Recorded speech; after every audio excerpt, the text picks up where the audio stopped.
Good morning, students.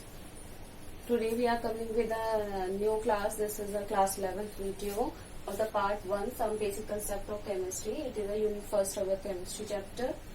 In this chapter we have learned about the so many things, what is the use of the chemistry in our daily life. हम chemistry का कैसे use करते हैं, mixtures क्या होते हैं, compounds क्या कहते हैं.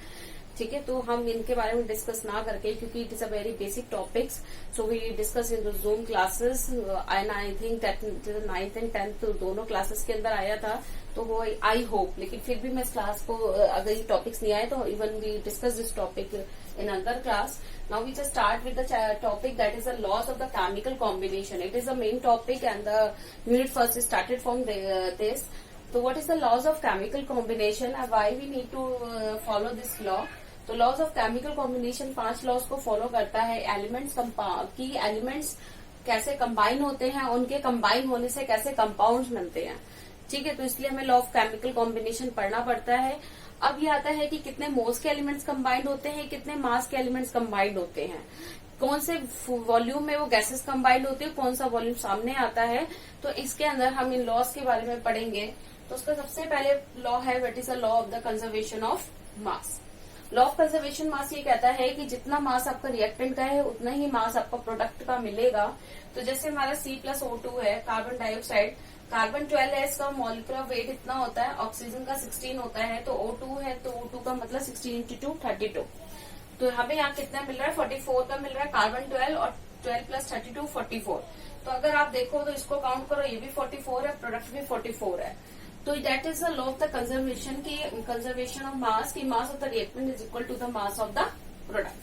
अब आता है इसी भी क्वेश्चन हम देखते हैं. वैसे इसके ऊपर न्यूमेरिकल्स आते नहीं है CBSE के अंदर, लेकिन फिर भी हम एक न्यूमेरिकल देखते हैं कि अगर बाई चांस आपके MCQs के फॉर्म में कभी आ गया, so how could you find out the answer of this questions. That 1.5 gram of ethane on complete combustion. वो कह रहा है 1.5 ग्राम का ये इथेन है जब इसका कंप्लीट कंबशन हुआ. कंप्लीट कंबशन का मतलब in the presence of oxygen. तो इसने हमें 4.4 की क्या दी, कार्बन डाइऑक्साइड दी, CO2 दी. 2.7 की हमें क्या दी, वाटर दिया. अब हमें ये बताना है कि ये लॉ ऑफ कंजर्वेशन को फॉलो करता है या नहीं करता. तो देखो, लॉ ऑफ कंजर्वेशन तभी सकते हैं जब हम मास ऑफ द रिएक्टेंट देखें वो मास ऑफ प्रोडक्ट के इक्वल है या नहीं. तो कार्बन डाइऑक्साइड की अगर हम बात करें तो 4.4 ग्राम दिया हुआ है, वाटर पे हमें दिया हुआ 2.7 ग्राम, इथेन पे हमें दिया हुआ है 1.5 ग्राम. बट व्हाट अबाउट ऑक्सीजन, हमें ऑक्सीजन नहीं दी हुई है. तो सबसे पहली इक्वेशन बैलेंस होगी. ये बैलेंस की गई है इक्वेशन, आप देख लो, रिएक्टर प्रोडक्ट दोनों साइड बैलेंस किया है हमने रिएक्शन को. अब इसके लिए हमें सबसे पहले क्या निकालना पड़ेगा, number of moles of ethane. Ethane के नंबर ऑफ मोल्स निकालने पड़ेंगे. आप ये देखो कि इथेन का, अगर हम इथेन की बात करें तो इथेन के जो मॉलिक्यूल है वो किससे कंबाइंड हुआ है, 7 ऑक्सीजन के मॉलिक्यूल से कंबाइंड हुआ है. ठीक है, इथेन के दो मॉलिक्यूल्स कितने मॉलिक्यूल्स और मोल्स के कंबाइंड हुए हैं, ऑक्सीजन के 7 मोल से कंबाइंड हुआ है. तो नंबर ऑफ मोल्स निकालने का फॉर्मूला क्या है, मास अपॉन में मोलर मास.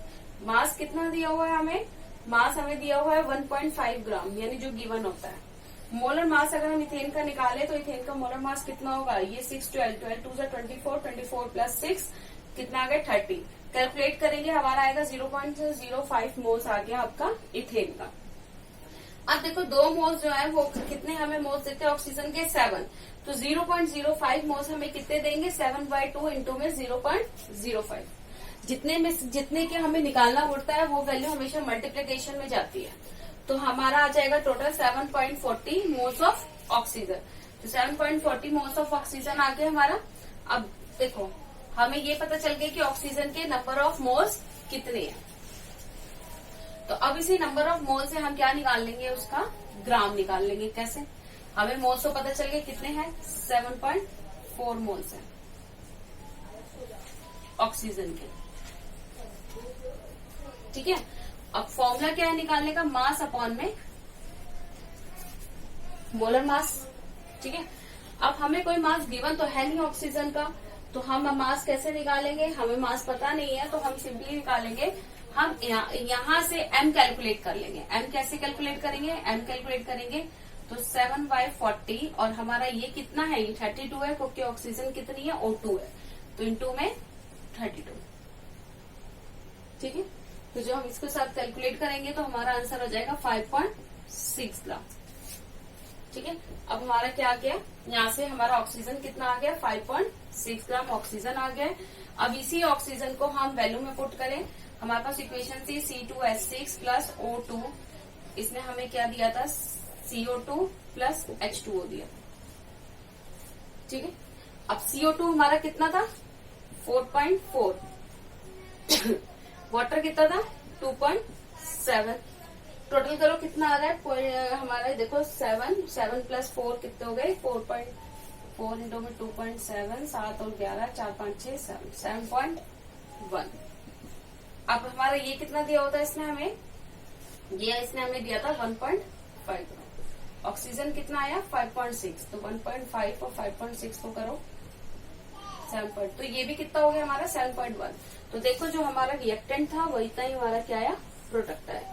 तो यानी it means they are follow the law of conservation of mass, mass of the reactant is equal to the mass of the product. Thank you students.